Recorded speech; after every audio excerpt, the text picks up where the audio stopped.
Settle in and let the room keep doing its quiet work around you. Even when you are perfectly still, the air is never still. Not really. It moves in slow, patient rivers, slipping through vents, seams, and sleepy gaps in doors. In that drifting current, tiny hitchhikers travel with impeccable manners. Dust, skin flakes, pollen, and spores that know how to wait. Tonight, with the Sleepless Scientist keeping you company, you are going to follow that gentle airflow into hospital ventilation systems. Not the dramatic parts, just the boring ones. Filters, pressure, dryness, and the strange little fungi that survive in the corners. Nothing here is chasing you. It is simply life doing its quiet recycling while you do the most human thing and rest. You are lying still, but the building is quietly breathing around you. A hospital never really stops inhaling and exhaling.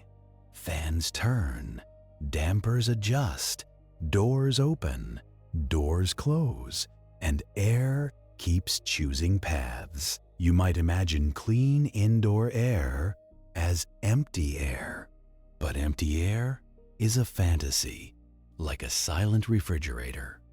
Real indoor air is full of small, harmless travelers, and a few complicated ones. You are sharing space with dust, which is mostly tiny crumbs of the world. A little bit of soil that snuck in on shoes, a little bit of fabric that surrendered to friction. A little bit of you, because you are always shedding. Skin cells loosen, detach, and drift like quiet confetti from a slow parade.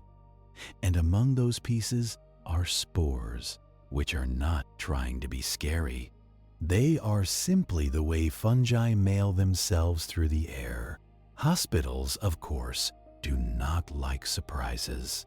So they try to make air behave the way a librarian tries to make a room behave, not by demanding perfection, but by setting rules that most particles follow. Filters catch a lot of debris, like a net that pretends it is polite. Pressure differences nudge air to flow in certain directions, like invisible slopes in a hallway. And constant circulation keeps the whole place from becoming stagnant and unpredictable. Even so, a clean room is not an empty room. It is a controlled room, like a calm aquarium for molecules. You could picture it as weather that has been domesticated. Not a storm, not a breeze, just steady indoor climate doing its job. And now that you have noticed air as a moving landscape, it becomes hard to ignore, because wherever there is a landscape, something tries to live in it. So you follow the airflow patiently into the ventilation system. You pass through a grill, then into a duct, and the world changes texture. The light disappears quickly, and the sound becomes muted and mechanical. Inside, it feels less like a room and more like a cave, a long rectangular cave made of metal and seams and forgotten angles. The air is cooler here, sometimes, depending on where you are in the route. It can also be surprisingly dry, because dry air is easier to control. Dryness is not dramatic, but it is powerful. It is the difference between a surface that stays quiet and one that becomes a tiny ecosystem. As you drift along, you notice a soft dusting on the duct floor. Not a thick carpet usually, more like the faint powder on a neglected shelf. That dust is not just dirt. It is a kind of soil made from dead things, broken fibers, and microscopic scraps. It is not fertile in a cheerful way. It is fertile in the way a cracked sidewalk is fertile, meaning a few stubborn lives will try anyway. Most of the time, ventilation ducts are not friendly to growth. There is little water. There is little food. There is a steady wind that dries and cools and pushes. If you are a microbe, this is not a paradise.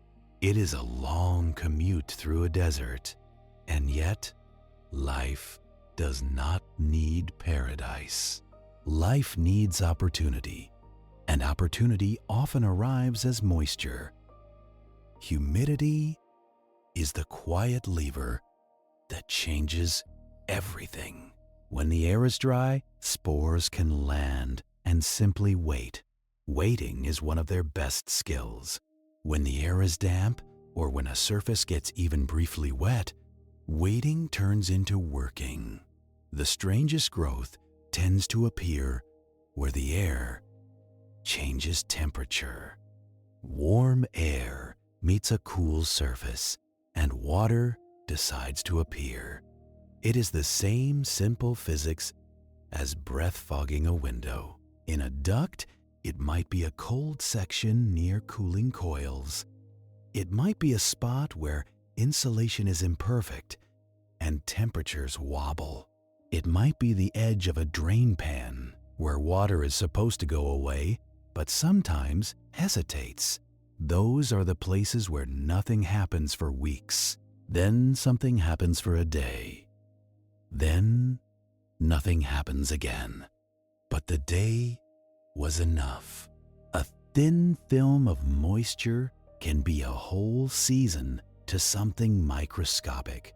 And when moisture shows up, even for a moment, you invite the slow world of fungi. Fungi do not need sunlight, which is convenient in a duct. They are content with leftovers, and they specialize in digestion from the outside. They release enzymes into their surroundings, and those enzymes break complex material down. Then, the fungus absorbs the simpler pieces, like a patient thief. This is why fungi are such reliable recyclers. They can handle the stubborn stuff, the woody stuff, the fibrous stuff. They can deal with materials that other organisms ignore.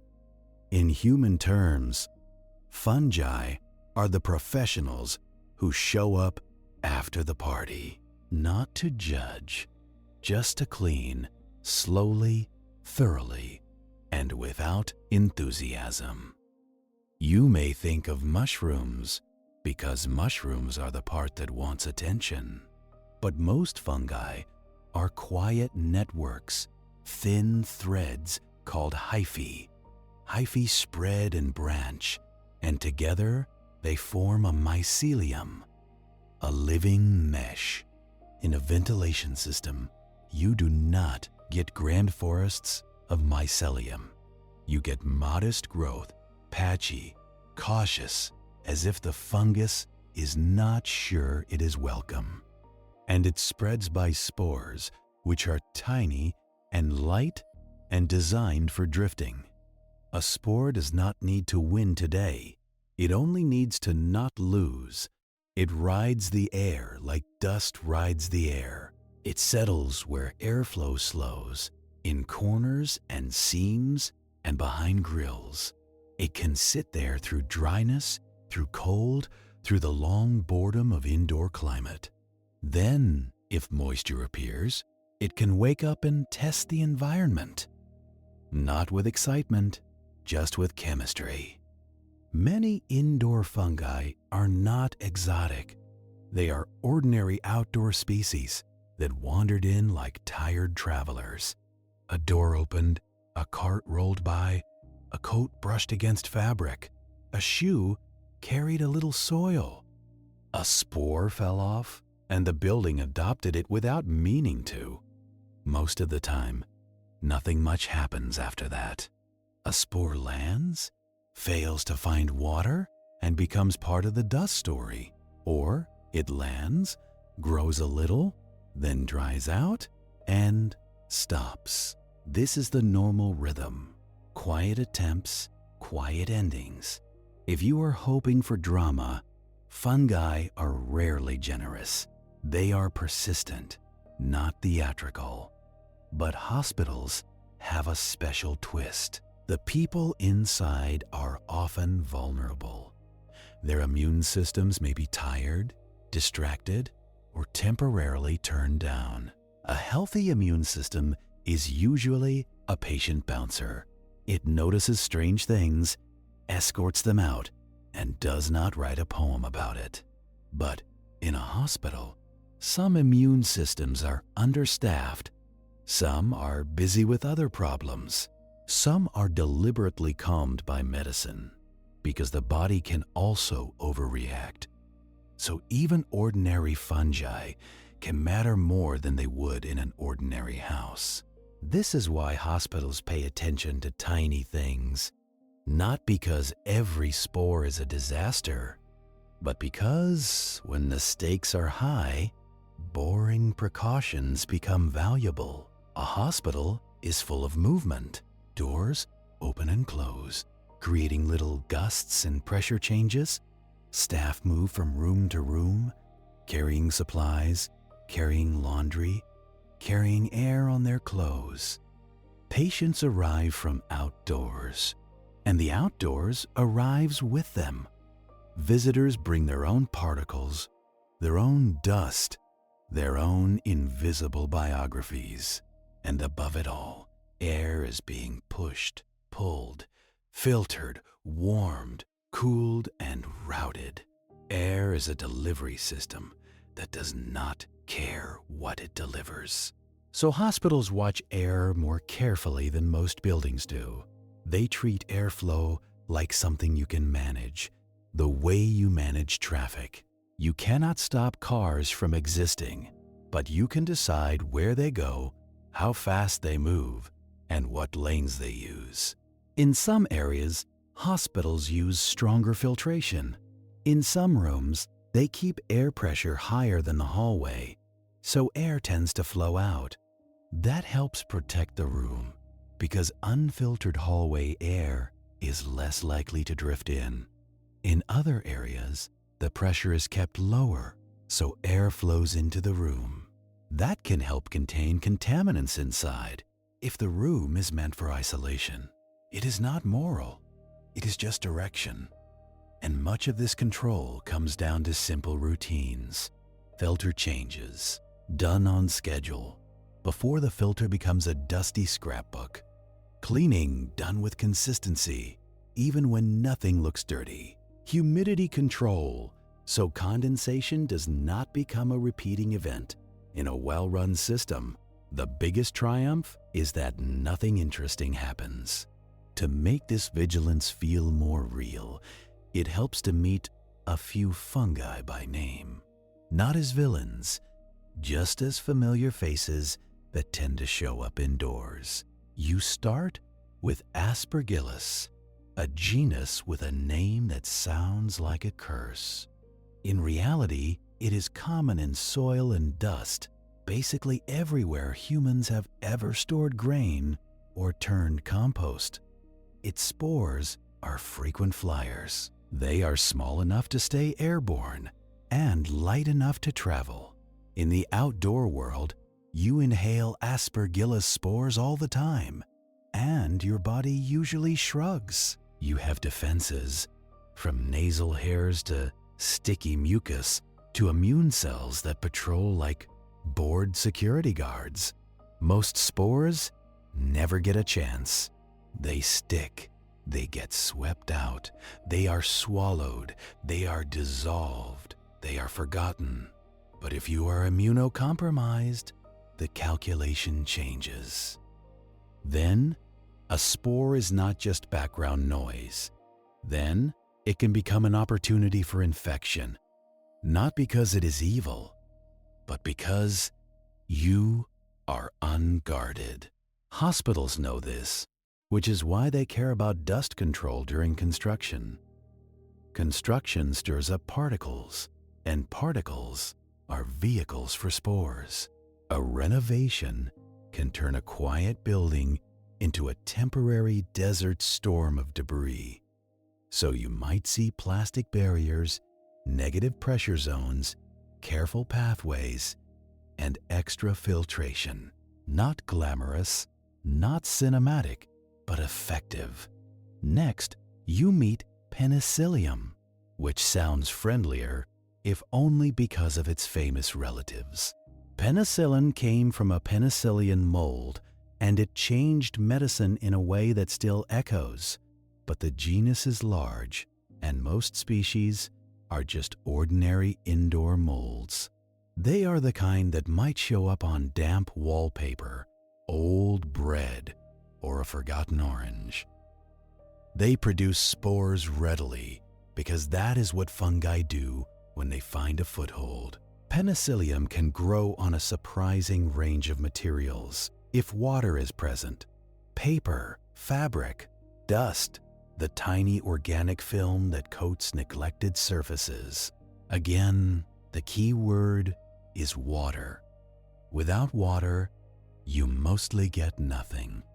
With water, you get life doing what life does. And then there is cladosporium, another common indoor companion. You might find it on window frames, where condensation visits regularly. You might find it on cool surfaces that meet warm indoor air. Cladosporium spores are often in the outdoor air, especially around plants. They come inside simply because outside is not optional. You open a door and the atmosphere walks in. These names can sound ominous when you first hear them. They sound like something that should be contained in a laboratory. But most encounters are boring. A spore lands, finds nothing it needs, and becomes just another speck. Life moves on, and you never notice.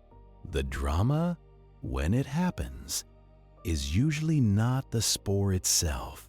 It is the context, the dampness, the vulnerable patient, the neglected filter. So if spores travel like dust, then the next gentle question is how buildings guide dust.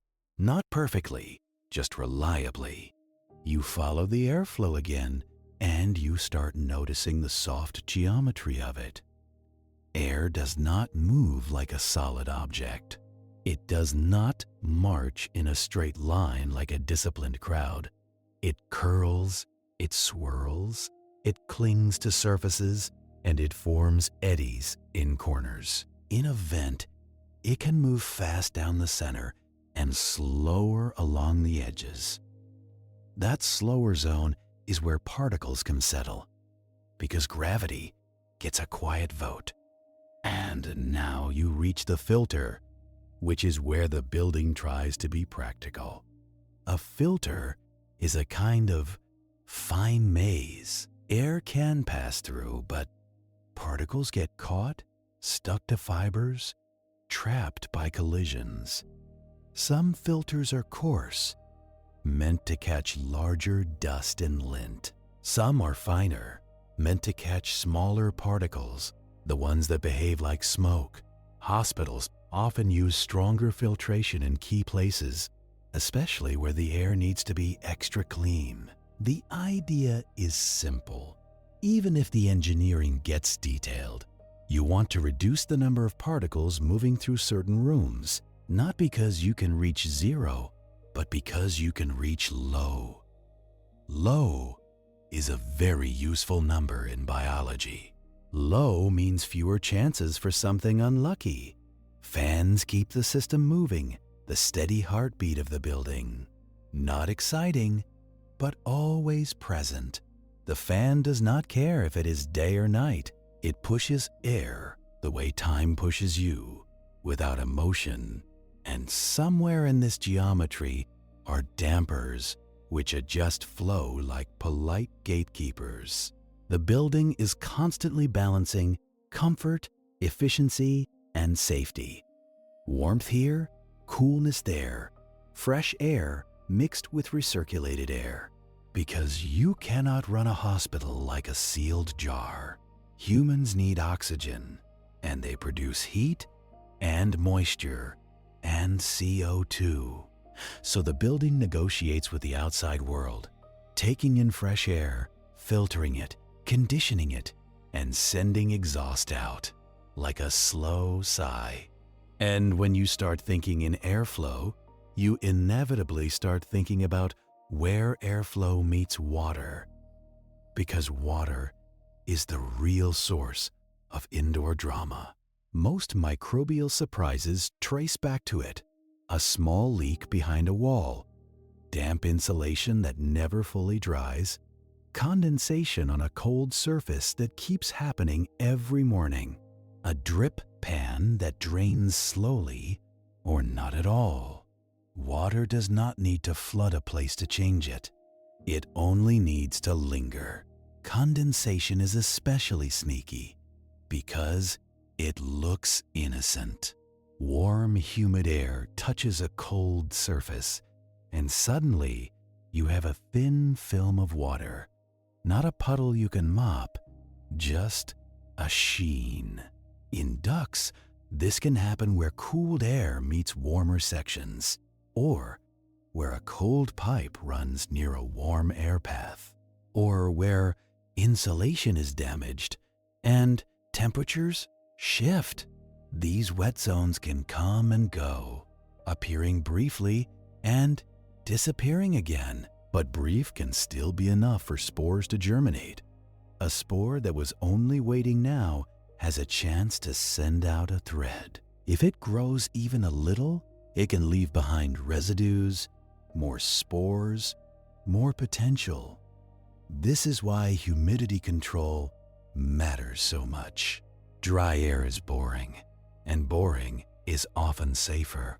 And this is why maintenance is not glamorous, but essential. If you keep things dry, most of the story ends before it begins. Not all of it, because life is persistent, but enough of it that the building stays calm. And while you are thinking about water on surfaces, you can also think about water in pipes, because buildings do not just move air. They also move water through pipes that never sleep, even when the hallways do. You can imagine those pipes as hidden rivers sealed away behind walls and ceilings. They carry cold water, hot water, sometimes steam, sometimes treated water for special equipment. They carry it on schedules, on demand, on pressure, on physics that does not care about visiting hours. And wherever water moves, even politely, it leaves opportunities behind. Not big, cinematic opportunities, small ones, thin ones, slippery ones. Congratulations, you have arrived at the part of the building that is wet on purpose.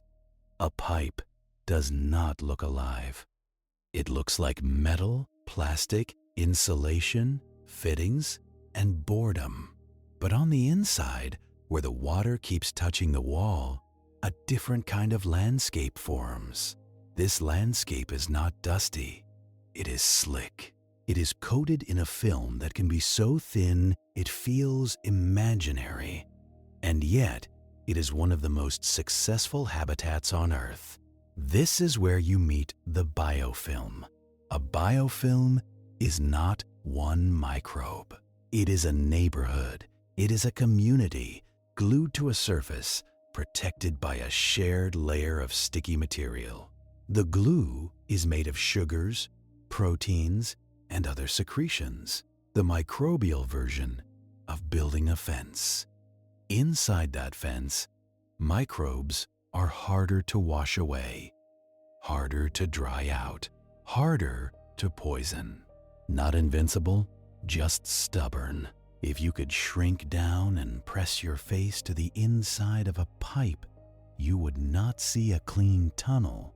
You would see patches of life clinging in sheltered places. You would see cells tucked into tiny scratches in the material, You would see clumps in the quiet zones where the flow slows down, bends, valves, dead ends. Any place where water hesitates, a biofilm can decide to settle. And you, drifting with the water, are about to pass over it like a slow, indifferent moon. The strange thing is, a biofilm does not need dirty water to exist. It can form in very clean systems, because even clean water carries trace nutrients, a little organic carbon, a little nitrogen, a little mineral content. And if there is disinfectant in the water, the biofilm does not always surrender. Sometimes it adapts. Sometimes it shelters sensitive microbes deeper inside, where the chemicals do not reach easily. It is not malicious. It is cooperative in the way a crowd is cooperative when it wants to keep its place. If you are picturing a pipe as a sterile straw, forget what you learned in school. That is the fairy tale. Here is the biology. Wet surfaces invite attachment. Attachment invites community. Community invites protection. And protection invites persistence. In a hospital, persistence is something people take personally because a pipe is not just a pipe. A pipe is a distribution system, and water can carry things farther than air can without getting tired. So hospitals pay attention to water the way they pay attention to medications, not with fear, with procedures. The goal is not to create a water system with zero life. That is not realistic. The goal is to create a water system where the life that exists is predictable, controlled, and not the kind that causes trouble. Now, there is a term you will hear in this world, and it sounds like it belongs in an argument: Legionella. Legionella is a genus of bacteria that can live in water systems, especially in warm water. It has a particular talent for surviving inside amoebas, which are tiny, single-celled predators. That sounds like an odd detail, but it matters, because hiding inside an amoeba is like training for hiding inside human immune cells. Amoebas engulf bacteria the way immune cells do. So if a bacterium can resist being digested by an amoeba, it may also resist the same strategy in you. Legionella does not usually harm healthy people who drink water. The main problem is inhalation of fine droplets, aerosols from showers, sinks, cooling towers. When droplets are small enough, they can reach deep into the lungs. And the lungs, for all their elegance, are basically warm, wet tissue full of oxygen. A microbial resort if something gets past your defenses. Hospitals, again, try not to offer resorts. They manage hot water temperatures because temperature is a quiet weapon. Hot enough, and many microbes struggle. Not hot enough, and some thrive. But too hot, and you scald people. So the building negotiates, always negotiating. It mixes water, it recirculates, it monitors, it disinfects. Sometimes it uses chlorine, which you know from pools. That sharp, clean smell that is not actually chlorine itself, but chemistry reacting with organics. Sometimes it uses chloramine, a longer-lasting disinfectant made from chlorine and ammonia. Sometimes it uses copper and silver ion systems, which sounds fancy until you realize it is just metals being unfriendly to cells. Sometimes it uses ultraviolet light, which is a harsh kind of brightness that microbes cannot argue with. Each method has strengths, weaknesses, maintenance needs, and unintended consequences, because every solution becomes part of the ecosystem it is trying to control. And that ecosystem, the biofilm, responds. Some microbes die off. Others fill the empty space. This is not a battle with a final victory. It is housekeeping in a universe that keeps making dust. And biofilms are not always villains. Many are harmless. Some even help by occupying surfaces so that worse organisms struggle to find room. But the hospital cannot rely on luck and good behavior, so it treats water systems as living systems, whether anyone likes the thought or not. If you are still with me, drifting through the pipe, you can feel the subtle physics of it. Flow is not uniform. The center moves faster. The edges move slower because the wall drags the water down. Friction at the boundary. This is why a biofilm can stay attached at all. Near the wall, the shear forces are different. It is calmer, more sheltered, like the inside edge of a slow riverbank. And when the building uses water sporadically, the calm gets calmer. Stagnation is an invitation, a sink in an unused room, a shower rarely turned on, a section of plumbing that holds warm water and waits. Waiting, again, is where microbes excel. Hospitals know this too, which is why some systems are flushed. Water is run through lines to keep it moving, to keep disinfectant levels more consistent, to reduce the time water spends lounging at comfortable temperatures. Sometimes, when there is concern, systems are heated and flushed, a kind of thermal shock. It is not dramatic, but it is effective, like washing sheets in hot water. The same basic idea, just with higher stakes and more paperwork.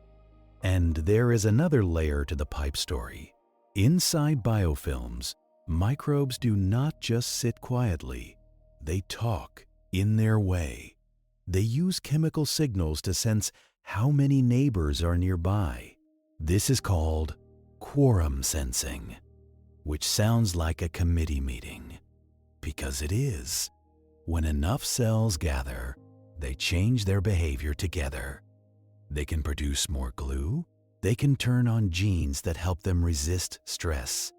They can coordinate, like a crowd deciding when to chant. And because of that, biofilms can be harder to remove than free-floating cells. A disinfectant might kill exposed microbes, but leave sheltered ones behind.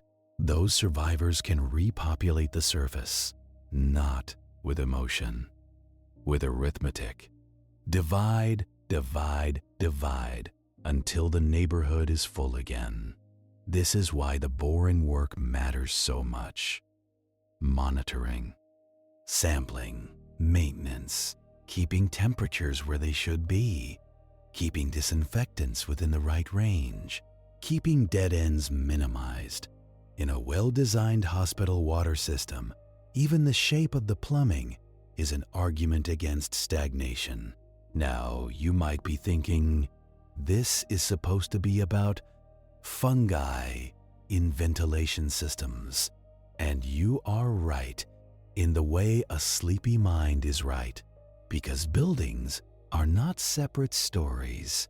They are one story told in different fluids.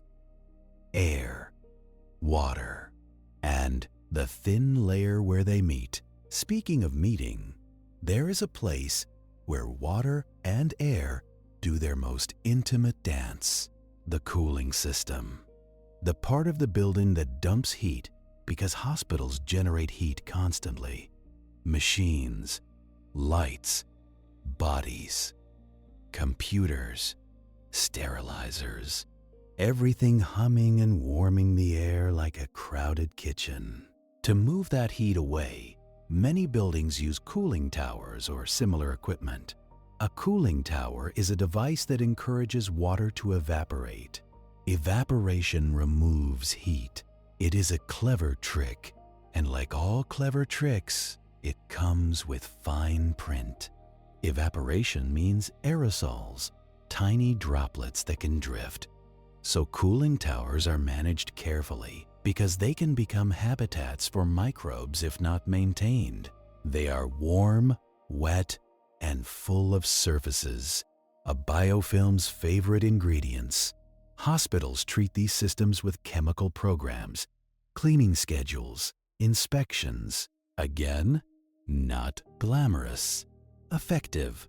Sometimes you hear about outbreaks linked to poorly maintained systems. That is what happens when the boring routines fail. Not because nature is angry, because physics is consistent. Now, while you are drifting in this water world, let us pivot gently back to air, because the building is always exchanging between the two.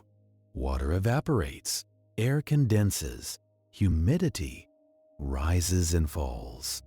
And in some places, water becomes a mist, then becomes a surface film again.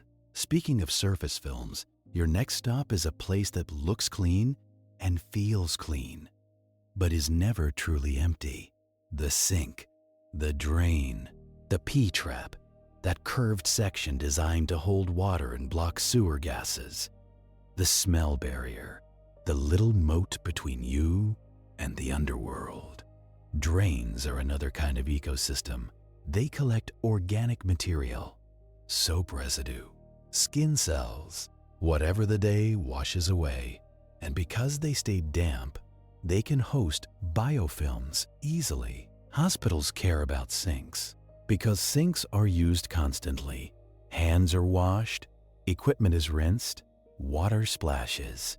Droplets travel farther than you want them to because droplets do not respect boundaries. So, sink design matters, drain placement matters, cleaning routines matter. Sometimes hospitals redesign sinks to reduce splash because splash is a delivery system. A little arc of water, invisible in the moment, meaningful in the long run. This is one of those places where infection control gets very physical, not theoretical. Surfaces, flow, distance, angle. The shape of a basin can influence where droplets land, and droplets can carry microbes, not monsters, just passengers. Everything is passengers tonight. So, you have air carrying dust and spores. You have water carrying microbes and nutrients. And you have surfaces where communities form, sticky and slow. All of it is managed by people whose job is to keep the story boring. They do not want surprises. Surprises are for birthday parties, not intensive care units. Now let us return to the biofilm, because there is a calming depth to it. If you could watch it over time, it would not feel like an action scene. It would feel like moss growing on a rock. Slow expansion, occasional pieces sloughing off into the flow, a steady exchange between attached life and drifting life. Those sloughed off pieces can be clusters of cells, and clusters behave differently than single cells. They are better protected. They can survive a journey. They can seed new surfaces downstream. This is part of why water systems are watched, not because every cluster causes disease, but because the system, if neglected, becomes more capable of transporting problems. Hospitals may take water samples from various points. They may test for specific organisms, depending on the concern and the local guidelines. They may track temperature profiles, because temperatures tell you how water is moving and where it is lingering.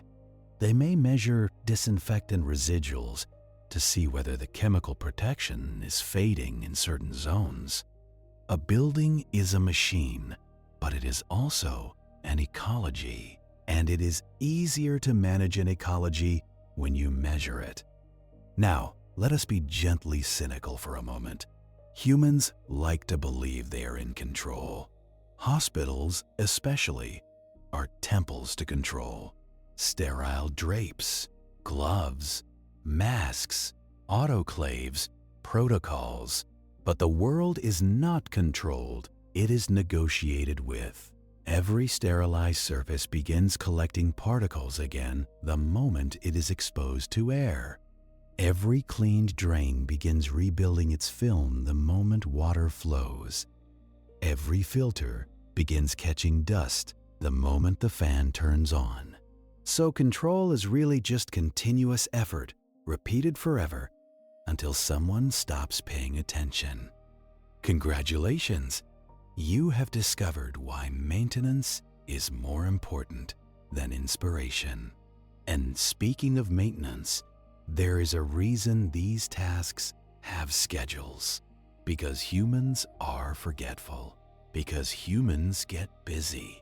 Because emergencies happen. And because microbes do not care about your calendar. They respond to conditions. If a filter loads up with dust, airflow can change. Pressure relationships can shift. Some areas can become less well protected. If a drain clogs, water can sit. If water sits, biofilm thickens. If humidity rises, condensation returns. And if condensation returns, fungi stop waiting and start working. Everything is connected by moisture, even in a building that looks dry. Now, let us take a slow step back into the ventilation system again. Because you are still following the outline of the building's quiet organs. You are in the ductwork now, and you are approaching a place where air is cooled. Cooling coils. These coils remove heat and also remove moisture, because when air cools, it cannot hold as much water vapor. So water condenses and drips into a drain pan. This is normal. This is expected. This is where the building sweats. A drain pan is supposed to collect that water and send it away. But drain pans can become their own small wetlands if they do not drain well. A slight tilt issue, a blocked drain line, a film of slime, biofilm again, narrowing the path. And then you have standing water. Standing water in a dark, dusty area is an invitation written in capital letters, even if you promised no capital letters. It invites bacteria. It invites fungi. It invites little protozoa that feed on bacteria. It invites the slow growth of a miniature ecosystem that nobody asked for. In a well-maintained system, that invitation is revoked quickly. The pan is cleaned. The drain is cleared. The water moves on.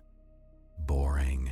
But if the pan stays wet, dust can become mud. Mud is richer than dust. Mud holds water. Mud holds nutrients. Mud holds spores and gives them time. This is why maintenance crews care about things most people never see. Not because they enjoy crawling above ceiling tiles, because the hidden places are where moisture can linger unnoticed. Now, there is another subtlety about ventilation systems. Not all ducts are equal. Some carry very dry air. Some carry humidified air because certain patient areas need humidity control for comfort or medical reasons. Some ducts are upstream of filters. Some are downstream. Some are supply. Some are return. Return air can carry whatever the building's rooms have collected. It can carry skin flakes. It can carry fibers. It can carry aerosols from coughing, speaking, breathing. Hospitals mitigate this with ventilation rates, filtration, and sometimes specialized room designs. But return ducts still see more variety than supply ducts. Variety is food in microscopic terms, so the microbial ecology can differ depending on where you look. And when people study hospital air systems, They often sample different locations to map what is present. Swabs of surfaces, air sampling devices that pull a known volume of air across a collection medium. Settling plates, the old-fashioned method, leaving a petri dish open to catch what falls. Each method has biases. Air sampling captures what is airborne at that moment. Swabs capture what accumulated over time. Settling plates capture what gravity allows to land, so you never get the full truth. You get a partial truth filtered through your method, which is, honestly, the human condition. Now, let us gently revisit those fungi you met earlier, because their behavior makes more sense in these wet and dry cycles.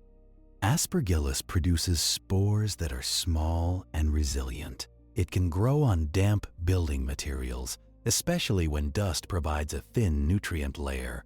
It can also colonize insulation if insulation gets wet. Insulation is supposed to be dry and inert, but if it becomes damp, it becomes a sponge with trapped air pockets, fibers, and surface area. Surface area is a gift to microbes. More surface means more places to attach, more places to hide, more places to survive cleaning that never reaches inside. Penicillium can do something similar, especially on damp cellulose materials, like paper-faced drywall. Cladosporium often prefers surfaces with periodic condensation, like window frames, but it can also appear in HVAC components where moisture cycles. Again, the pattern is not mystery. It is water availability, plus a little food, plus time. Time is always included. Time is what lets tiny processes matter. Now, in hospitals, there is another layer of air management that is worth describing slowly, because it is one of the most quietly clever parts: pressure relationships. You already met the basic idea. Air tends to flow from higher pressure to lower pressure. This can be used to protect patients. In an operating room, for example, you might want positive pressure relative to the hallway. That means when the door opens, air flows outward. It helps keep hallway air from drifting into the room where surgery is happening. In an isolation room for airborne infections, you might want negative pressure. That means air flows into the room and then is exhausted in a controlled way. It helps keep potentially contaminated air from escaping into the corridor. The building uses fans, dampers, and sensors to maintain these differences. Not huge differences, not a hurricane. Small differences, just enough to encourage the right direction, like a gentle slope that makes a ball roll where you want. But these systems depend on doors being closed. They depend on equipment functioning. They depend on filters not being clogged. They depend on humans doing human things correctly, which is always an adventure. So, hospitals monitor. They may use pressure monitors with alarms. They may do smoke tests, releasing a small visible vapor near a door gap to see which way it flows. It is one of the few times airflow becomes visible, like a ghost deciding where to go. And again, it is boring when it works. The smoke goes the correct direction. Someone writes it down. Life continues. And the funniest part is that the smoke is not magic at all. It is just particles obediently tracing a pressure gradient. If you are the particle, you do not feel heroic. You feel like lint being politely escorted by physics. You drift toward the lower pressure, the way gossip drifts toward an open doorway. And along the way, you pass the places the building secretly cares about most.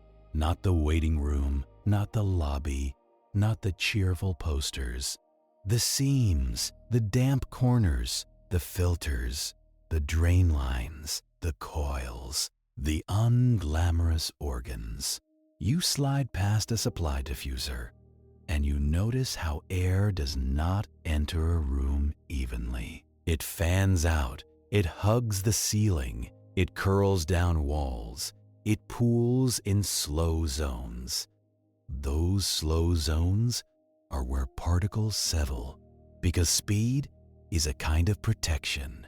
When air slows down, gravity gets to speak, and gravity always has something to say. If you are a spore, this is how you land without choosing. You do not aim. You just stop when the invisible river stops carrying you. It is not destiny, it is fluid dynamics. Now, hospitals have learned to shape those rivers. They use diffuser designs that reduce dead zones. They use higher air change rates in certain rooms so the air is replaced more often. Air change rate is a boring phrase, but it matters. It is how frequently the room gets a fresh set of molecules. More exchange means fewer particles lingering long enough to matter. And of course, none of this is perfect, because humans move, doors open, curtains shift, equipment warms the air. Every motion is a small weather event. A rolling cart can stir up settled dust like a tiny indoor dust storm. So the system is not trying to achieve purity. It is trying to keep the odds boring.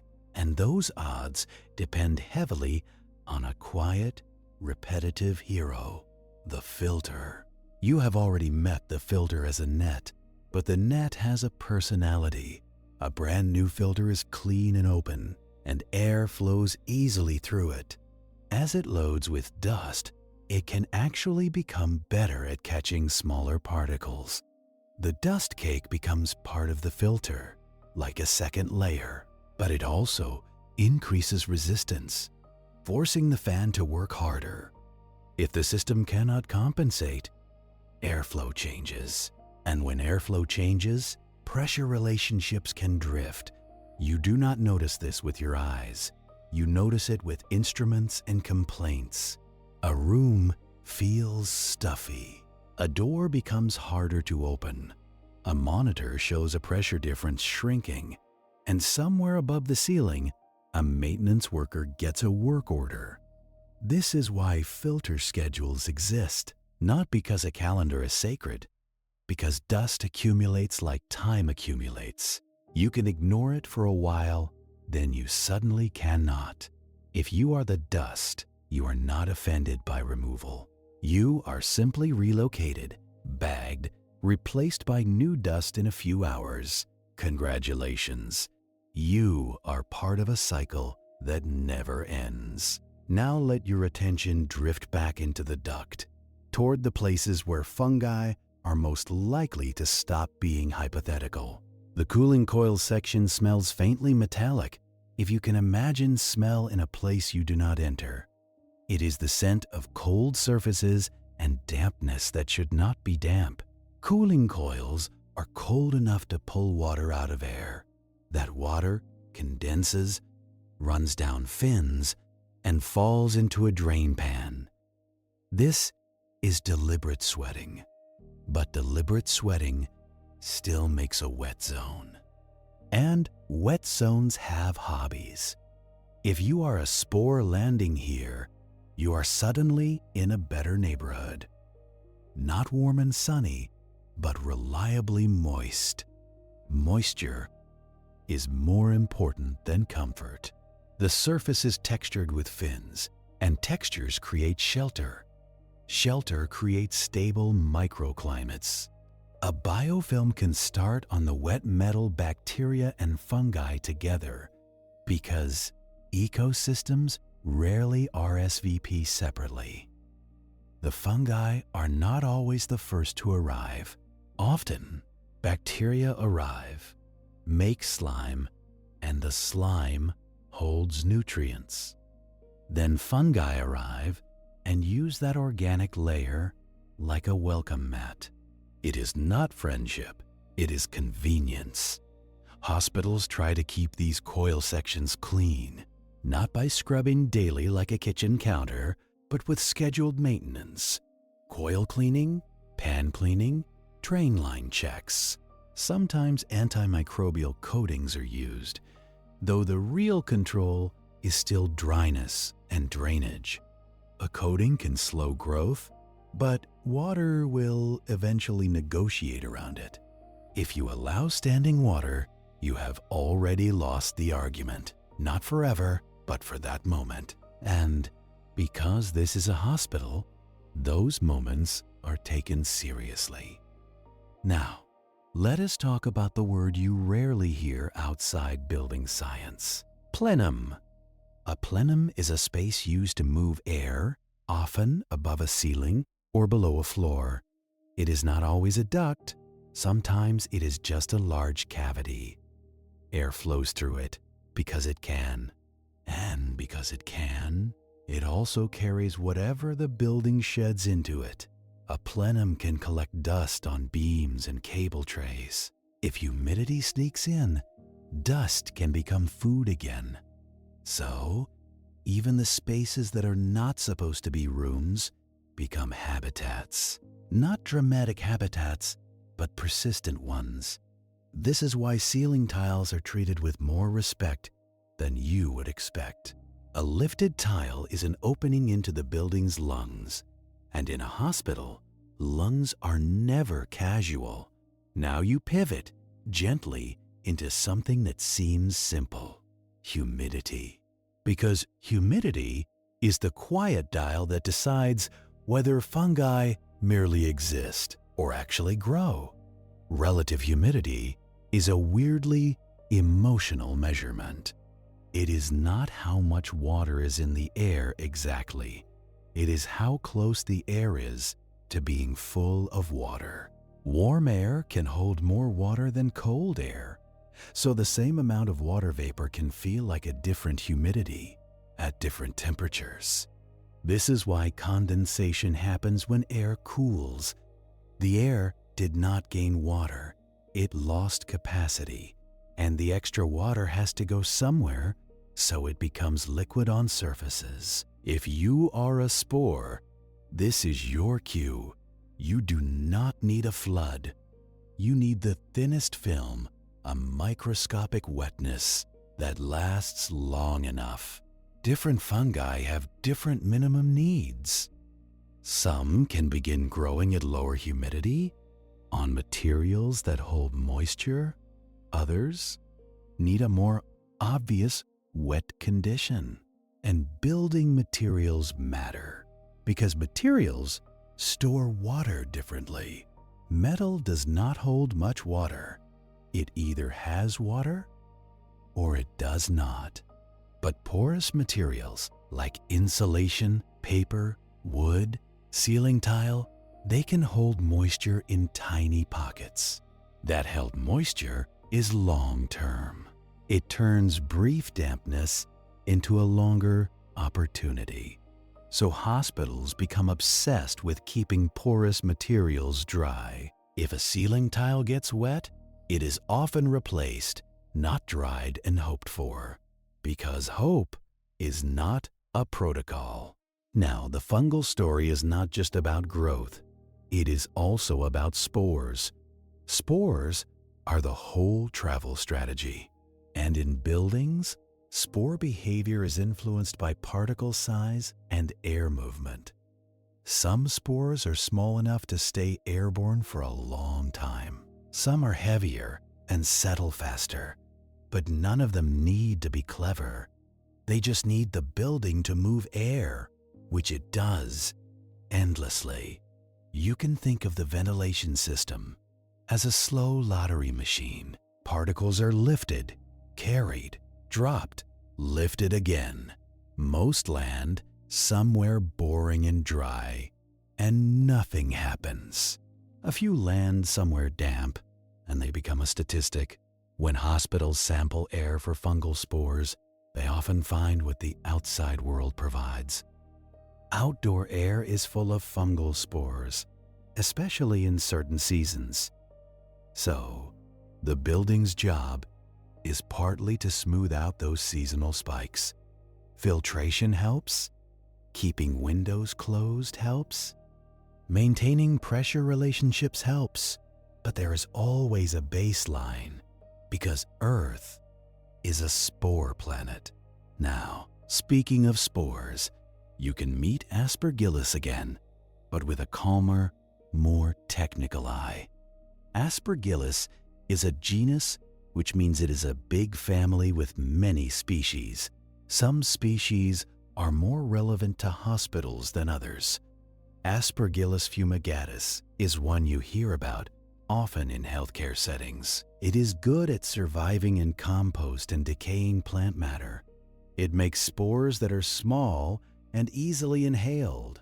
And if those spores reach deep lung spaces in a vulnerable person, they can germinate. That is the risk. Not that the fungus is unusual, but that the host is unprotected. In the real world, most exposures do nothing noticeable.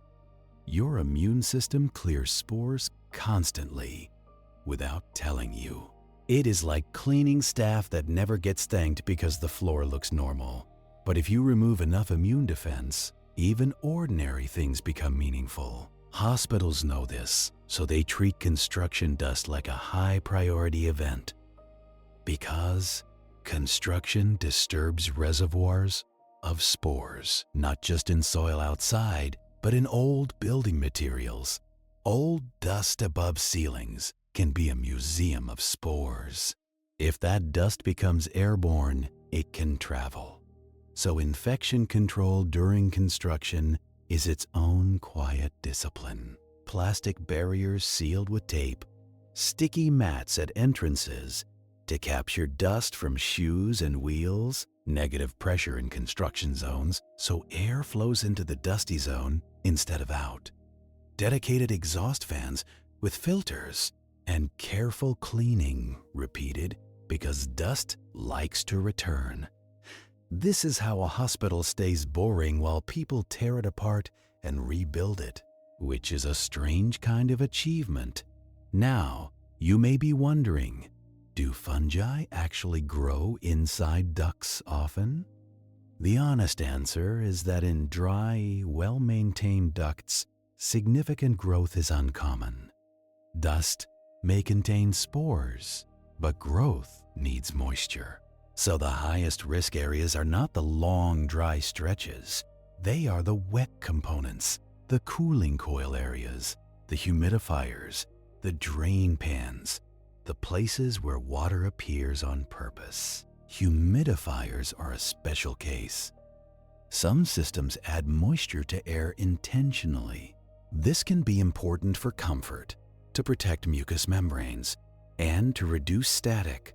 But adding moisture means managing water quality and keeping devices clean. Some humidifier designs boil water, producing steam that is relatively clean. Others use evaporation through media, which can be more complicated. Any device that holds water and exposes it to airflow is a place where microbes might try to participate. So hospitals choose designs carefully, and they maintain them with devotion, because the easiest way to prevent microbial growth is to never provide a nice wet surface in moving air. Again, boring is the goal. Now, let your attention drift to Penicillium again. Penicillium species are very common indoors, especially where there's been water damage. They can grow on cellulose, like paper and cardboard. They can grow on dust layers on surfaces. They can appear in places that have been damp and then dried. They are good at taking advantage of a short wet period and leaving behind spores. That matters in ventilation systems because a brief condensation event can create a brief bloom. Then it dries and the visible growth might stop, but spores remain. A past wet problem can become a present spore problem. This is why investigators ask about history, not just what the duct looks like today, but what happened last month. Was there a leak? Was there a chiller issue? Was the drain line clogged? Was the humidity control unstable? The building has memory, and the memory is written in dust. Cladosporium, too, has its patterns. It is often associated with outdoor air and plant material. Its spores can be abundant outside, and they come inside easily. It can grow on damp surfaces and paints, especially in cooler zones with condensation. In a hospital, you might see it more on window frames than deep inside ducts. But in any place where cool surfaces meet humid air, it can appear. And because it is common, it becomes part of the baseline. A name that sounds ominous, attached to something that is mostly ordinary. That is the theme of microbiology, honestly. Now, there are other indoor fungi that get attention, usually when moisture gets out of control. Stachybotrys is the one people whisper about, often called black mold. It prefers very wet cellulose, like soaked drywall paper. It is less about ducts and more about water-damaged building materials, and it is not typically an airborne spore factory when undisturbed, because its spores can be sticky. But if you physically disturb it, you can aerosolize fragments. Hospitals do not like that, so they remove water-damaged materials quickly and carefully. Because again, the simplest solution is to not keep wet paper in a healthcare building. That is not science fiction. That is housekeeping with consequences. Another group worth mentioning is Mucorales, molds like Rhizopus and Mucor. They can cause severe infections in highly immunocompromised people. They are common in the environment, in decaying organic matter. In buildings, they can appear when moisture is high and organic material is available. They are not the usual residents of a well-managed ventilation system, but they are part of the wider fungal world. Hospitals respect. Respect is the right word. Not panic, not romance. Respect for the fact that life uses opportunities. Now, since you have met a few of the characters, you can drift back to the building strategies, because the building does not fight fungi by naming them. It fights by controlling particle movement and water. That means filtration, pressure, and maintenance. But it also means something else that sounds simple and is surprisingly deep. Air distribution, where you supply air, where you return it, and how it mixes. In some critical environments, hospitals use laminar flow systems. Laminar flow is a fancy phrase for air moving in smooth layers with less turbulence. The idea is to sweep particles away from a critical zone, like a surgical field. It is not perfectly laminar in real life because people move and heat rises, but the intention is to create a directional wash of air. If you are a particle in that air, you feel like you are being guided off stage.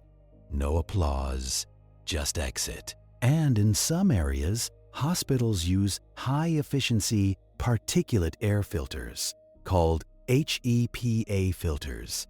These are very efficient at capturing small particles. They are used in operating rooms, isolation rooms, and special units. A HEPA filter is dense, so it increases resistance. It needs a fan that can handle it, so the whole system has to be designed for that burden. It is like deciding to strain soup through a very fine cloth. You need harsh. Now, even with strong filtration, surfaces still collect dust over time because no system is perfect and because people are constantly generating particles. Every movement sheds fibers. Every footstep brings in a little outdoor material. Every open package releases a little paper dust. So cleaning is still part of air control, especially on horizontal surfaces where dust settles, in patient rooms, in corridors, on equipment? Because settled dust can become resuspended, and resuspended dust becomes airborne again. If you are the dust, you spend your life being picked up and put down. A dull kind of immortality. Now, since we have followed air and water and surfaces, it is time to make the next pivot in the outline. Because the truly dramatic thing in buildings is rarely the fungus itself, it is water. Water is the lever that turns quiet dust into biology. So you drift with me into the many small ways water shows up indoors. Not the obvious ones, like someone spilling a cup. The slow ones, the hidden ones, the ones that happen every day and get ignored because they are not dramatic enough. A small leak at a pipe joint inside a wall. A drip that evaporates quickly, leaving behind minerals and a slightly damp patch. An insulation layer that gets wet and stays wet because air cannot reach it to dry. A roof leak that only happens in certain storms, so it leaves a damp signature that comes and goes. A window that sweats every morning because indoor air is humid and outdoor air is cold. Condensation is the quietest water event. It can appear like a whisper, and it can be enough. Now, condensation is predictable if you think like a surface. A cold surface below the dew point will collect moisture. Dew point is the temperature at which air can no longer hold its water vapor, so water condenses. So if you keep surfaces above the dew point, you prevent condensation. That can be done by insulating cold surfaces, controlling indoor humidity, or warming air. Hospitals often keep indoor humidity in a controlled range, not too dry, not too humid. Too dry can irritate mucous membranes and increase static electricity. Too humid increases condensation risk and microbial growth risk. So the building constantly adjusts like a nervous parent. And it uses sensors, humidifiers, dehumidification through cooling, reheat coils, a whole orchestra to keep water from misbehaving. If you are a spore, this orchestra is aimed directly at your lifestyle. Now, when water does appear, materials decide what happens next. Smooth, non-porous materials dry faster. Porous materials absorb water and dry slowly. Slow drying is a gift to fungi. That is why water-damaged drywall is removed rather than scrubbed. That is why wet ceiling tiles are replaced. That is why damp insulation is considered contaminated in many cases, because you cannot reliably clean inside pores. And you cannot ask fungi to politely leave a porous buffet. They do not understand requests, only conditions. Another water source is not a leak, but a design feature. Sprinkler systems, fire suppression. They sit quietly full of water, sometimes for years, without flowing. They are not usually part of the ventilation story, but they are part of the building water story. Stagnant water can have its own chemistry and microbial life, so these systems are tested and maintained too. The theme repeats: boring routines, preventing interesting outcomes. Now, let us return to ducts for a moment, because ducts can have insulation inside them or outside them. Internally lined ducts use insulation on the inside to reduce noise and thermal loss. That lining can trap dust. If it becomes wet, it becomes difficult to clean. So in settings where hygiene is critical, internal duct liner use is considered carefully. Some designs avoid it in critical zones, using external insulation instead, because external insulation is less likely to become a wet, dusty habitat. This is one of those hidden design decisions that influences microbial risk. You never see it as a patient, but your air passes by it. Now, if you follow air long enough, you run into the places where outside air comes in. Outdoor air intakes. They are often on rooftops or high on walls, away from obvious contamination sources. They have screens to keep out birds and leaves, because birds are enthusiastic about vents. Outdoor air brings fresh oxygen and dilutes indoor pollutants. It also brings pollen, dust, and spores, so it is filtered and conditioned before being delivered. Then it gets warmed or cooled, dehumidified or gently humidified, and pushed onward like a patient conveyor belt for molecules. And the first filter it meets is usually not the heroic one. It is the practical one, the pre-filter, meant to catch the big, lazy debris. Lint, hair, the occasional sad insect that thought a rooftop vent was a doorway to somewhere better. This early filter is less about perfection and more about protecting what comes next. Because deeper in the system, you might have finer filters that clog easily. And if you clog them too quickly, the fan complains, the flow shifts, and the building starts negotiating with physics again. So the outside air is staged, like a cautious visitor entering a sensitive place. Screen first, then coarse filtration, then finer filtration, then temperature control, then distribution.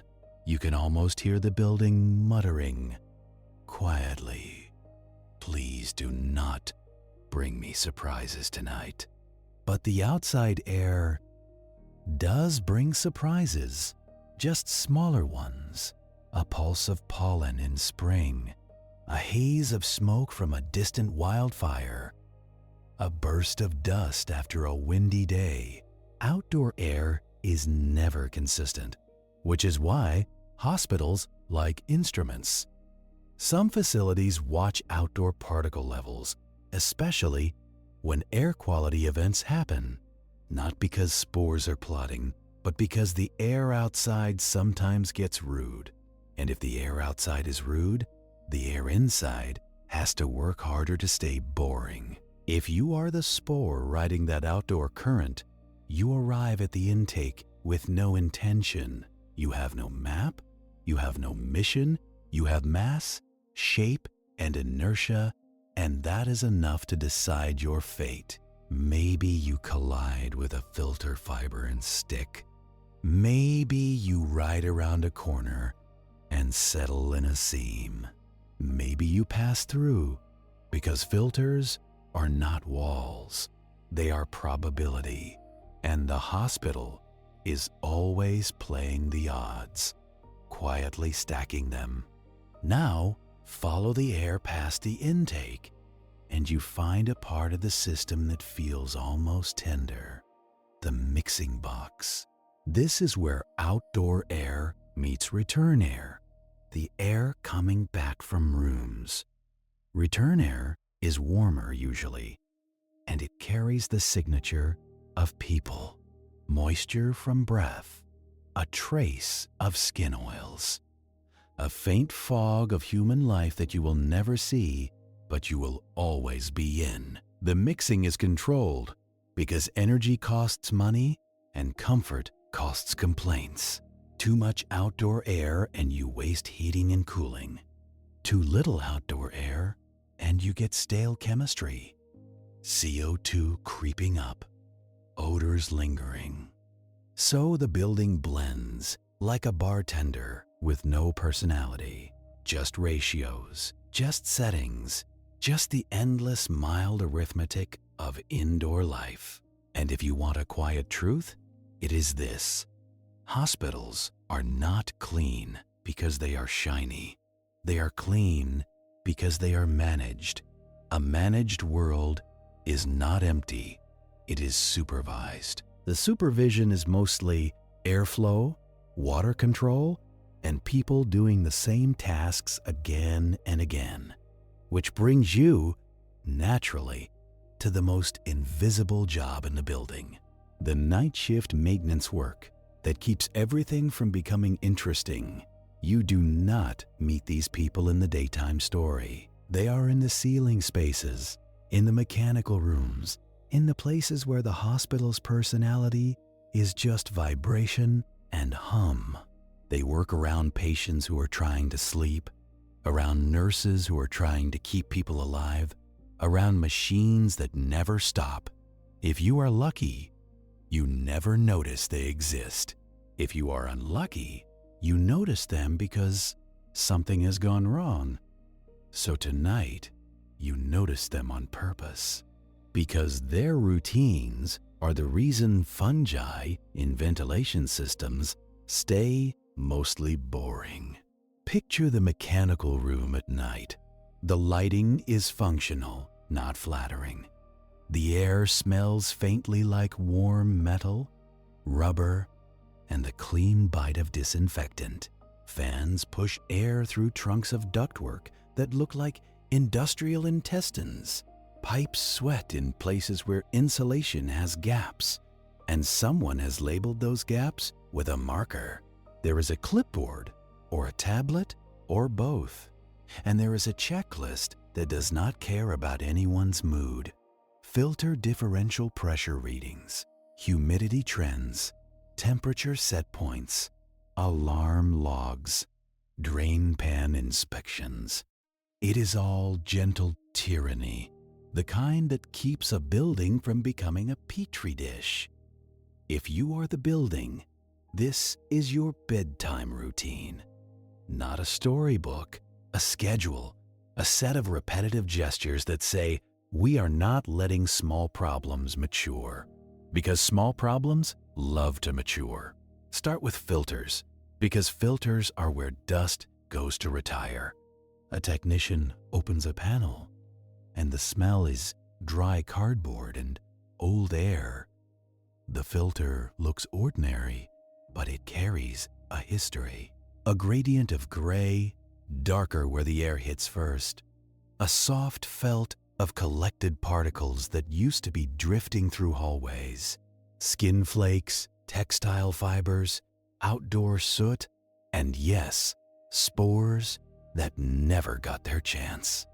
The technician slides the filter out carefully, not because it is precious, but because shaking it is an unnecessary gift to gravity. Used filters can release dust if handled roughly, so they are bagged, sealed, and removed like unglamorous evidence.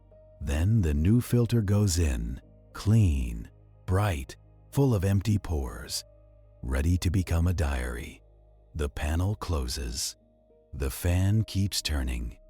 No applause, just a quiet reset of probabilities. The next stop is often the wet places. Cooling coils, drain pans, condensate lines. The technician shines a light into a section where water should not linger. A drain pan should be clean and sloped, so water moves toward the outlet. In a good world, it is a quick glance and a check mark. In a real world, sometimes you see a thin, slippery film. Biofilm again, the same sticky ambition you met inside pipes. Not a horror, just persistence. If the film thickens, it can slow drainage. If drainage slows, Water sits. If water sits, dust becomes mud. And mud is an invitation that fungi can actually read. So, the pan gets cleaned, sometimes mechanically, with brushing and wiping, sometimes with approved cleaners that break down slime, sometimes with treatments designed to reduce microbial growth, used carefully because everything in a hospital has rules. The condensate line gets checked because a blocked line can back up quietly. A clog does not announce itself with fireworks. It announces itself with slow water hidden above a ceiling tile, slowly learning how to leak. And a leak is how the ventilation story becomes the wall story. Wet drywall, wet insulation, a damp ceiling tile that turns soft at the corners, a faint discoloration that says, moisture has visited repeatedly. Maintenance people learn to read these signs the way sailors read clouds, not with romance, with experience. Because the building is always making weather, just indoors. Humidity sensors are another quiet character. They sit in ducts, in rooms, in mechanical spaces, and they watch water vapor like accountants. Not because anyone loves numbers, but because humidity is the hidden switch for microbial behavior. If relative humidity drifts high for long periods, the risk of condensation increases. If humidity drops too low, patients get discomfort, staff get static shocks, and mucous membranes dry out. So the target range is a compromise, a narrow place where humans feel okay and microbes feel bored. Sometimes the sensor drifts out of calibration. It happens because sensors are physical objects in a physical world. So, calibration checks happen. A technician compares readings, adjusts. It is all so dull that it becomes almost sacred. The dullness is what keeps the building predictable. Airflow monitoring is similar. In critical rooms, pressure relationships have to stay stable, so there are pressure gauges, sometimes with little displays near the door. They show whether the room is positive, negative, or neutral relative to the corridor. Sometimes they alarm if the difference is not maintained. An alarm is not the building panicking. An alarm is the building clearing its throat politely. Excuse me, my invisible slope is flattening. Maybe a door is propped open. Maybe a filter is loaded. Maybe a fan belt is slipping. Maybe a damper actuator is stuck. Tiny mechanical details deciding where spores drift. So someone responds because hospitals are full of people responding. Now, speaking of damper actuators, let us linger on how mechanical failure creates biological opportunity. A damper is a metal flap that adjusts airflow. It can be controlled by a motor, a pneumatic system, or a building automation signal. When it works, airflow stays balanced. When it sticks, airflow can change subtly. A room that should have strong supply might get weaker supply. A corridor might become a little more turbulent. A pressure relationship might reverse during certain conditions. None of this creates mold instantly. It creates drift. And drift is how systems slowly stop being boring. Maintenance staff chase drift constantly, like shepherds chasing wandering sheep. Not with drama, with adjustments, measurements, and quiet persistence. And since you are listening for sleep, you might appreciate the rhythm of their work. They do not chase mysteries, they chase patterns. A humidity spike at the same time every morning. A pressure alarm that happens only when a certain door is used. A drain pan that grows film faster in summer. A filter that loads unusually quickly, hinting at construction dust or a damaged upstream seal. The building leaves clues, and maintenance reads them. Now, to make this feel real, let us take you into a scenario. You are a single fungal spore, small enough to hide on a speck of dust. You have no eyes, no ears, no thoughts, just chemistry waiting. You are stuck to a fiber that has been pulled into a return duct. The air is moving steadily, a gentle wind that never stops. You tumble, roll, then settle in a corner where flow is slower. It is dry, very dry. Your cell wall is designed for this, thick enough to survive long waiting. You do not die, you just pause. Then, one day, a cooling coil upstream runs colder than usual. Maybe a control loop overshoots, maybe outdoor humidity is high, maybe the system is working hard. Condensation increases. The drain pan drains, mostly, but a small section holds water because the slope is imperfect by a degree you will never measure. A faint wetness spreads, then evaporates. Then your dust corner gets a whisper of moisture, not a puddle, just enough for the chemistry inside you to notice. You germinate. A tiny thread pushes out, a hypha, exploring like a blind root. It touches dust, finds a little organic material, starts secreting enzymes. Slowly, very slowly, you begin to eat, not because you are hungry in a human way, because that is what your genes do when water is available. Congratulations, you have become a maintenance issue, but you do not get to enjoy it because a technician cleans the pan next week. The wetness stops, your hypha dries, growth halts, you leave behind a few spores maybe, a quiet insurance policy. This is the usual story. Tiny attempts, tiny interruptions, a building that keeps resetting the board before anything becomes dramatic. Now, you might ask, how do hospitals actually check for fungi in air? They do it in a few different ways, and each way is a little imperfect. Sometimes air samplers pull air through a device that impacts particles onto a culture plate. The plate has a nutrient medium, and if spores land and are viable, they can grow into colonies. Those colonies can be counted and identified, sometimes by appearance, sometimes by microscopy, sometimes by genetic methods. But culture only shows what grows well under those lab conditions. Some fungi do not like the chosen medium. Some are stressed and do not grow. Some are dead fragments that still matter for allergies but cannot form colonies. So culture is useful, but it is not the whole truth.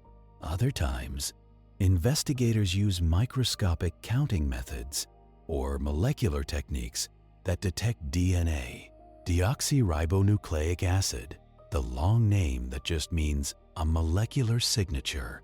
These methods can detect organisms that do not culture easily, but they can also detect DNA from dead cells, which can confuse the story.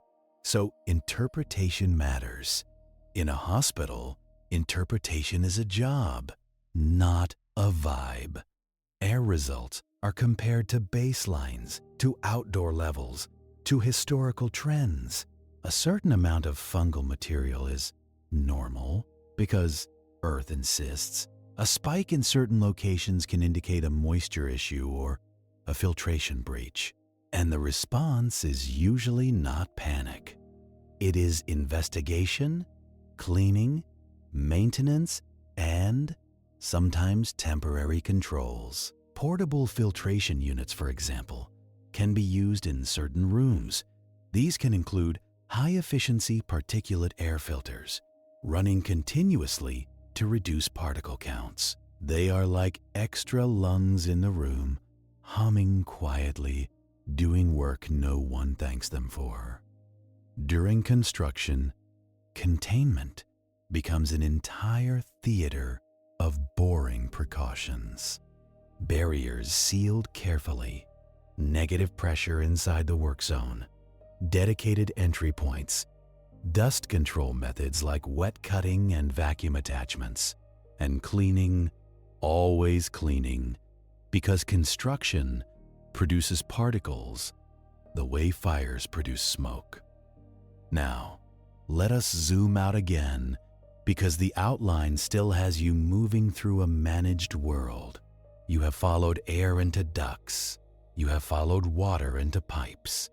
You have watched microbes build biofilm cities, and you have watched human routines quietly erase those cities. This is where it becomes soothing in a strange way, because the universe is hostile and uncaring, yes, but humans are stubborn and procedural. They build systems that keep fragile bodies safe, not with heroism, but with repetition. And repetition is how you hold chaos at bay. Now, there is another quiet detail that matters in ventilation systems: the materials used inside them. Some ductwork is bare metal. Some includes flexible duct sections with internal ridges that can catch dust. Some has internal insulation lining which can trap particles more easily. Some components are made of plastics, foams, gaskets, sealants, each with different interactions with moisture. Most of the time, none of this matters much if the system stays dry. But if moisture gets in, material choice becomes more important. Porous, fibrous materials hold water longer and provide more surface area. And surface area is what microbes use to turn a thin film into a habitat. So in critical areas, hospitals tend to prefer designs that are easier to clean and less likely to hold moisture. Smooth surfaces, proper drainage, access panels that allow inspection and cleaning, because you cannot manage what you cannot reach. Now, speaking of reach, consider the parts of ventilation systems that almost never get seen.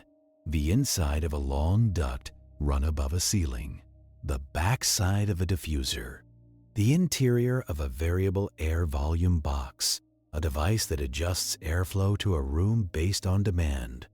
These are not romantic places.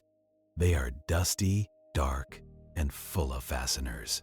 When they are installed, they are clean enough. Over time, they collect a film of ordinary indoor dust. Not thick, not usually, but enough that if moisture appears, something can happen. So, inspection routines exist, especially after water incidents or complaints. And when cleaning is needed, it is done with methods that minimize disturbance.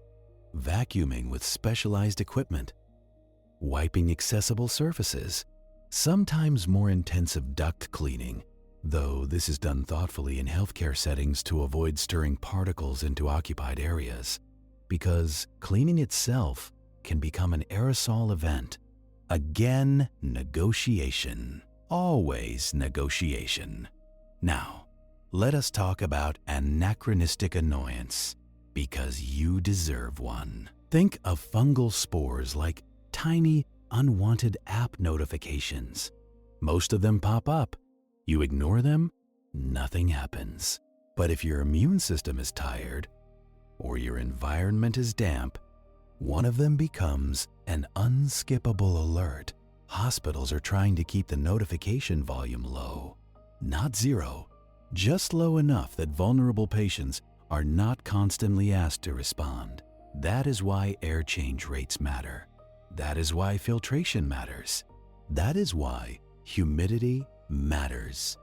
And that is why maintenance schedules, dull as they are a form of care.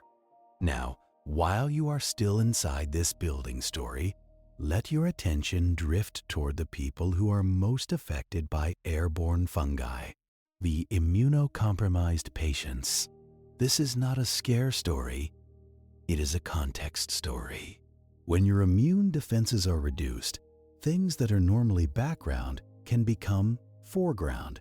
For example, neutrophils are a type of white blood cell that respond quickly to infections. If neutrophil counts are low, certain fungal infections become more likely. Some cancer treatments reduce these cells temporarily. Some transplant patients take immunosuppressive drugs to prevent organ rejection. Some people have conditions that alter immune function. So hospitals create protective environments for certain patients. You may hear the term protective isolation or specialized rooms with higher filtration and positive pressure. The goal is to reduce exposure to airborne particles that could carry spores. This is not because the room becomes sterile. It is because the room becomes less dusty, less variable, less likely to deliver unlucky doses. In some cases, staff wear protective clothing not to protect themselves, but to protect the patient, a reversal of the usual story. You are not the fragile one. They are. And it is humbling in a quiet way. How much of modern medicine is just managing exposure? Now, consider how a spore actually becomes an infection, because the path is not automatic. First, the spore must be inhaled. Then it must survive the journey through the nose and upper airways, where mucus and cilia trap particles. Cilia are tiny hair-like structures that beat rhythmically, moving mucus upward like an escalator. This is called mucociliary clearance. It is one of the body's most underappreciated cleaning systems. When it works, you never notice it. When it fails, you notice everything. If a spore reaches deeper into the lungs, immune cells called macrophages can engulf it.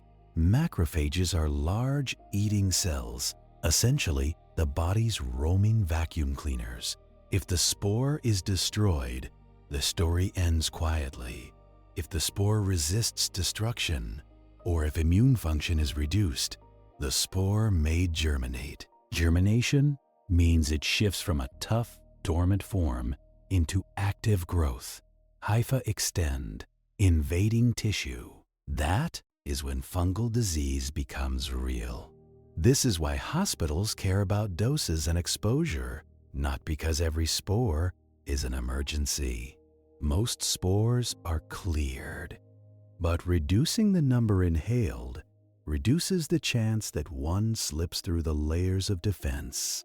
It is probability again, the same dull math that runs the whole building. Now, pivot back to ventilation, because there is still a subtle interaction worth noticing. Airflow patterns in rooms can influence where dust accumulates. Behind equipment, under beds, on high ledges. In the dead zones, dust behaves like snow that has learned patience. It gathers in thin drifts along baseboards, under rolling equipment, and in the quiet shadow behind cabinets. You do not notice it, because humans are trained to notice only thick layers. But microbes do not need thick. They need consistent. A steady background of crumbs and the occasional sip of moisture is enough to keep the story going. If you are that dust, you are not evenly mixed. You are a strange blend of fabric lint, skin flakes, hair fragments, and tiny mineral grit. You are also a travel diary of where the room has been. Every footstep brings in a little outdoor world. Even in buildings that try to be sealed, every open door trades a small pocket of indoor air For outdoor air, like a quiet handshake, and the air currents in the room decide where the handshake residue settles. Warm air rises off people and equipment, and it drifts up in lazy plumes.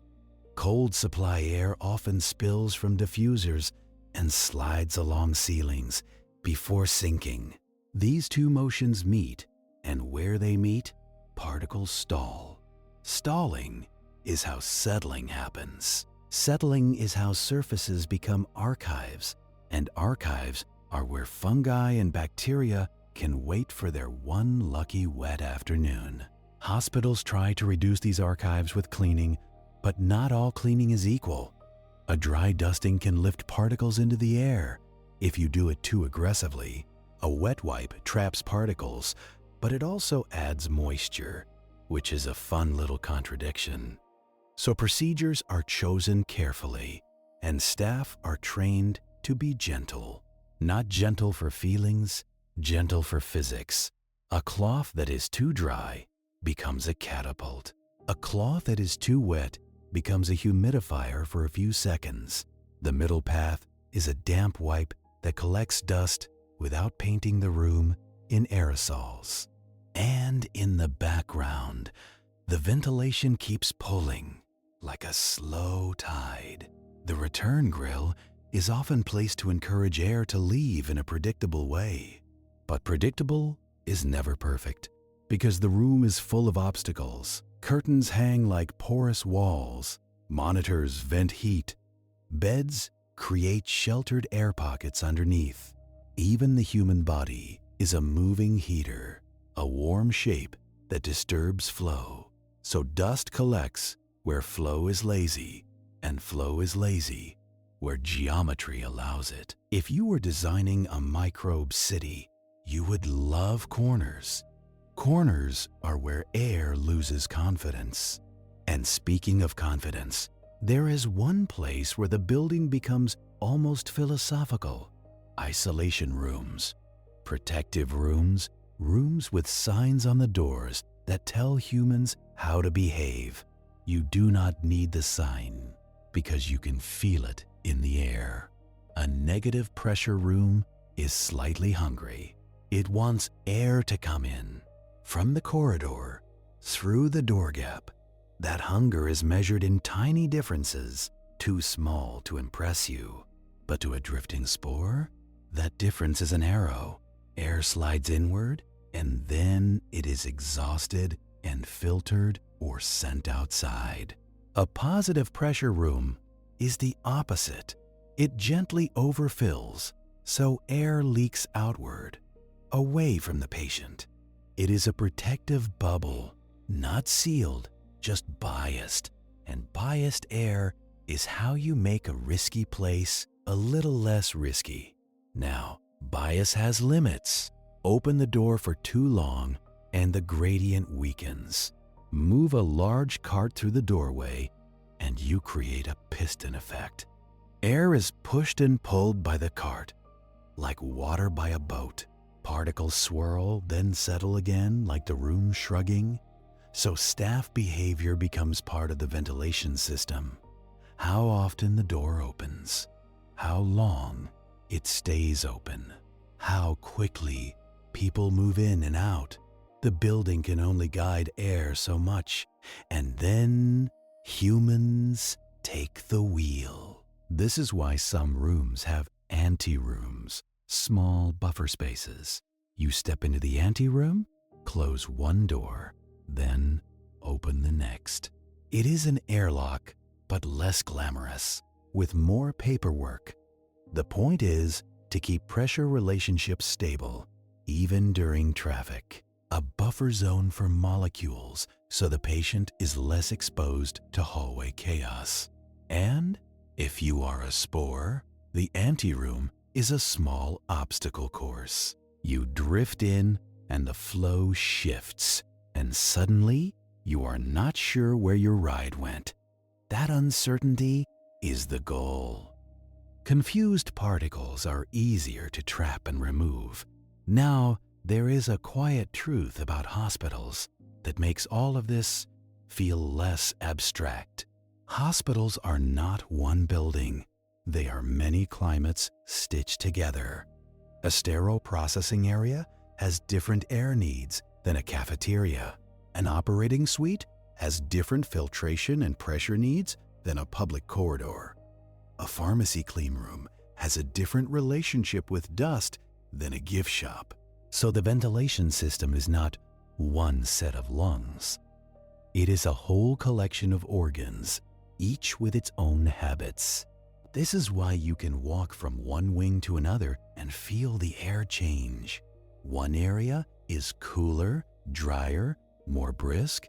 Another is warmer, slightly more humid, softer on the skin. Those are not just comfort choices, they are control choices. Temperature and humidity are tools that shape microbial opportunity, and the tools are always used with trade-offs. Dry air reduces fungal growth, but it can irritate humans. More humidity helps humans, but it gives microbes a longer drink. Higher filtration cleans air, but it costs energy and requires stronger fans. More outdoor air dilutes indoor contaminants, but it brings outdoor particles and costs heating and cooling. So the building is never done deciding. It adjusts constantly, like a sleepwalker tidying up. Now, speaking of tidying up, it is time to return to those unseen caretakers.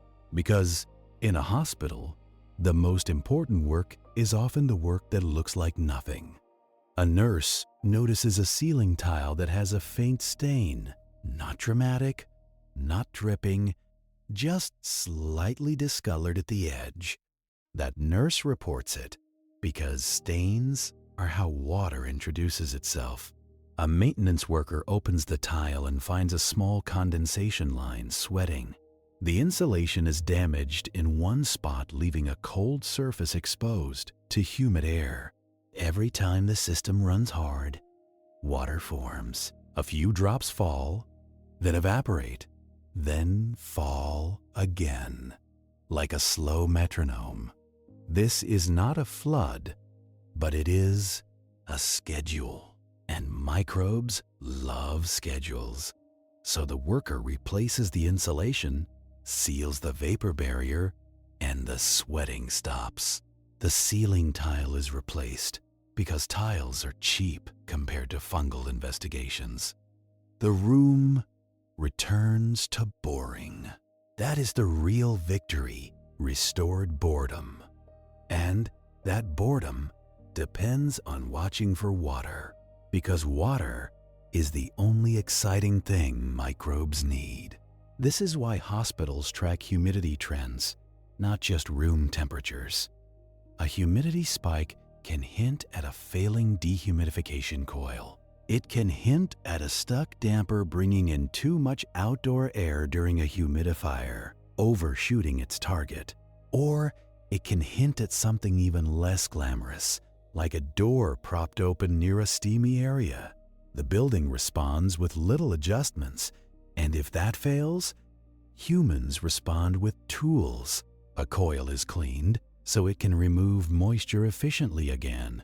A drain line is flushed so water leaves without hesitation.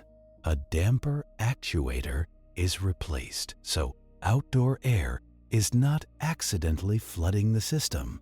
And each of these is a tiny act of microbial discouragement. Now, let us wander gently into what happens when discouragement is late. Not catastrophe, just the kind of small failure that turns into an interesting report. A drain pan stays wet for weeks because the drain is partially clogged with biofilm. Dust falls into the wet pan and becomes a thin sludge, a nutrient paste. A few spores land, and they do not have to gamble anymore. They germinate, and hyphae spread like pale threads across the damp surface. The growth is not a mushroom forest. It is more like a thin felt the beginning of a rug you did not order.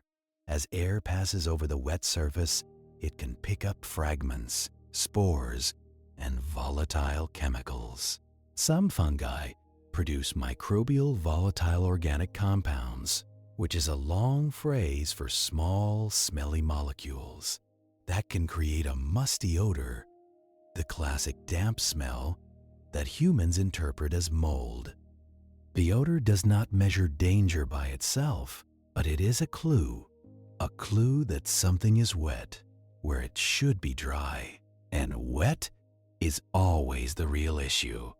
So the system is inspected, the pan is cleaned, the drain is treated, the slope is corrected, the musty odor fades, and the story goes back to being mostly invisible. Hospitals like invisible stories.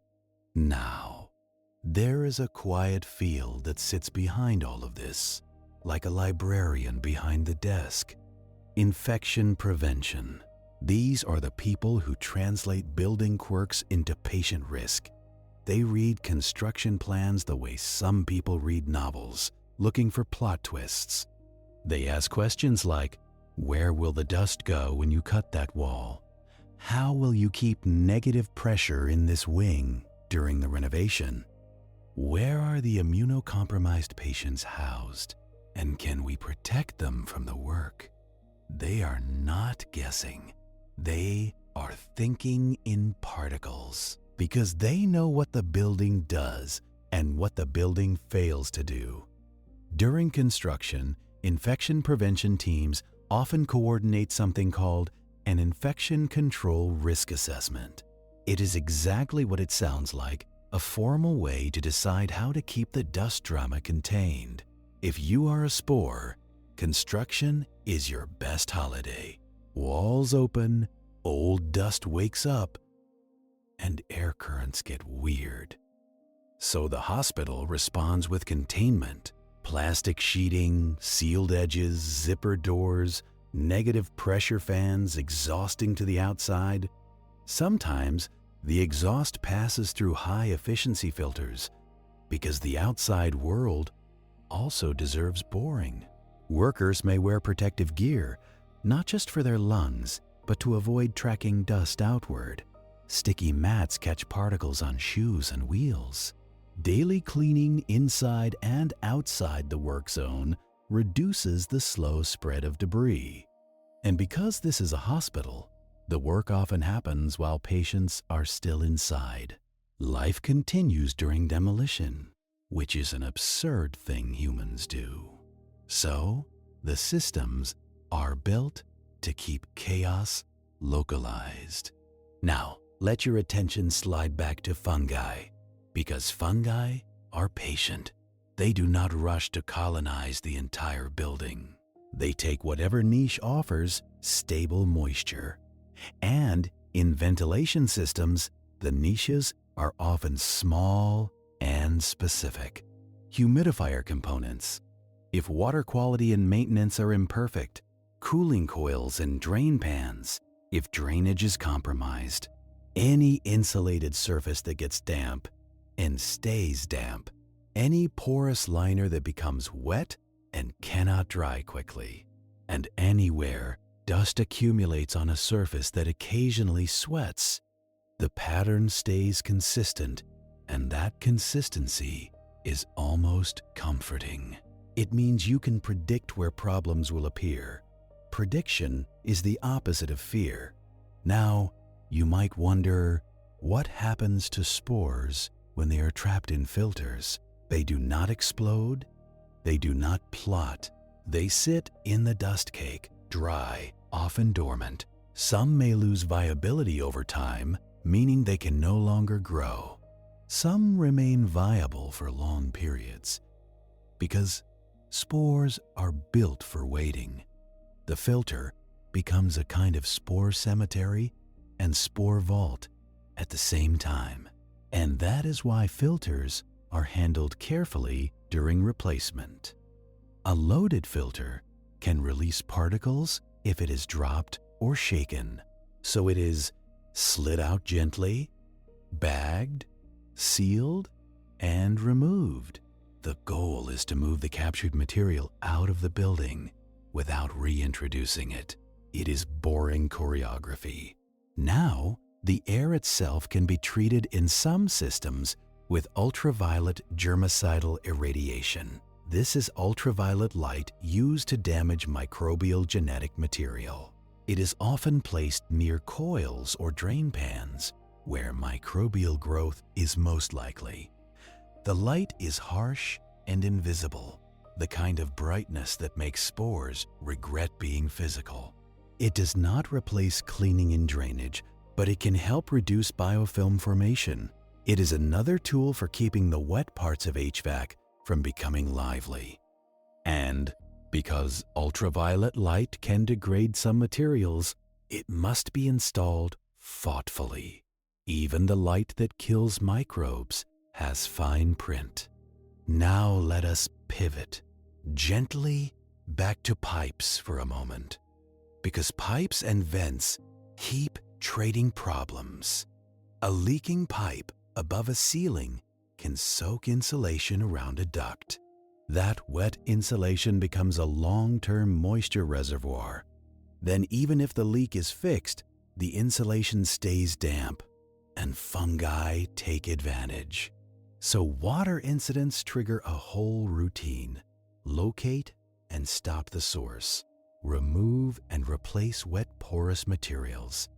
Dry what can be dried quickly. Verify humidity returns to normal. Inspect nearby HVAC components, because air can spread fragments from a hidden wet spot. In hospitals, these routines are often written down as water management plans and response protocols, not because writing is magical, but because humans forget without paper. And microbes do not forget, they simply keep going. Now, speaking of plans, hospitals also manage their potable water systems with formal water management programs. These programs exist partly because of organisms like Legionella and partly because of general microbial control. The idea is to identify where water could stagnate, warm up, and support biofilm growth, then to control those points with temperature, disinfectant, flushing, and maintenance. If you are a microbe in a pipe, you are constantly being pushed between comfort and stress. Hot water recirculation keeps temperatures less friendly. Disinfectant residuals make your chemical environment uncomfortable. Flushing disrupts your slow attachment and removes your neighbors. And the biofilm responds by thickening, sheltering, and adapting. Again, no final victory, just continuous management. Now, let us slide into a different kind of ecosystem, one that sits very close to the patient without anyone thinking about it. Medical devices that interact with air and water, humidified oxygen systems, nebulizers, respiratory therapy equipment. These devices can create aerosols on purpose, which is helpful for therapy. But anything that creates aerosols can also spread microbes if water is contaminated. So sterile water and proper cleaning are essential. This is not ventilation ductwork, but it is still airflow meeting moisture. The same physics closer to the lungs? And because it is closer, the procedures are stricter. Single-use components when appropriate. Disinfection protocols when reuse is required. Drying steps because drying is often overlooked, and drying is half of hygiene. A wet device left to sit is a tiny incubator. A dry device is a boring object again. Now, speaking of dryness, hospitals also think about indoor relative humidity for another reason. Dust mites, for example, prefer more humid conditions. They are tiny arthropods that feed on shed skin, because of course they do. Hospitals generally do not encourage dust mite lifestyles, partly through cleaning and partly through humidity control. Lower humidity makes it harder for mites to thrive. So humidity control is quietly doing multiple jobs at once. Comfort, static control, condensation prevention, microbial discouragement, arthropod discouragement, a whole list of quiet wins. Now, let us return to fungi one more time, because you deserve to meet them as organisms, not just as problems. Fungi are chemically talented.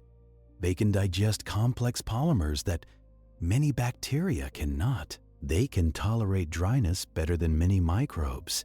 Because spores are designed for desiccation, they can survive long periods of nutrient scarcity, then respond quickly when moisture appears. This makes them well suited to indoor environments where wetness is intermittent.